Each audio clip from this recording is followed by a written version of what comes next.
दुलाराय बाथौ गौथुमनि नाजानायाव दिनै गोथार मंगलबार थामहिनबा गोथार बाथौ सानखौ मंगलियान बाजाराव खुंदों आरो बेयाव आङो दान्दिसे नुजाफैनो हानानै थारैनो गोजोननाय मोन्दों।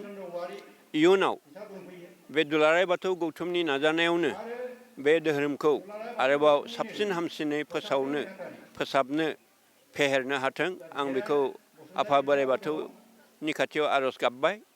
आरो मोजां खौराङा बेनो भारतबर्षआ एबा भारत सरकारा जोंनि बाथौ धोरोमखौ मोनसे धोरोम होननानै गनायथि होबाय, रिकगनिसन होबाय।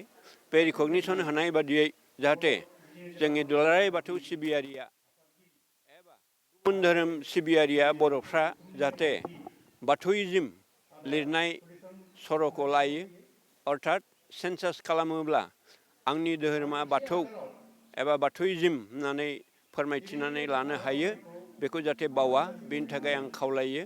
आरो बे धोरोमा दुलाराय बिश्व दरबाराव आवगायलांगासिनो दङ। जोंनि मोसानाय दामनाय देनाय बिनि गेजेरजों खेराइ बा बिदिनो धोरोमारि खान्थि आसार खान्थि बेफोरखौबो जाहाथे जोङो गथि गथि बाहायनो हायो।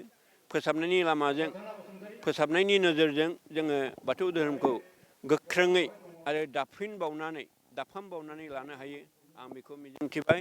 बोराइ बाथौआ जोंनो खौसेथि, रैखाथि, आब्रुथि, गोरोबथिनि गेजेरजों संसार जानाय, जिउ दैदेननायाव हेफाजाब हरथों। रुजु रुमु आलो गोजोन रायजो जानायनि गेजेरजों जों जाहाथे सोलोंथाइ, हाबा हारिमु बा गुबुन गुबुन बिथिङावबो आवगायलांनो हायो, जौगालांनो हायो, बेखौ मिजिंथिबाय। आफा बोराइ बाथौनि खाथियाव आर'ज गाबनानै आंनि बे सुंद' बिबुंथिखौ बेयावनो फोजोबबाय। गोजोन्थों, खुलुमबाय। जय आफा बोराइ बाथौ।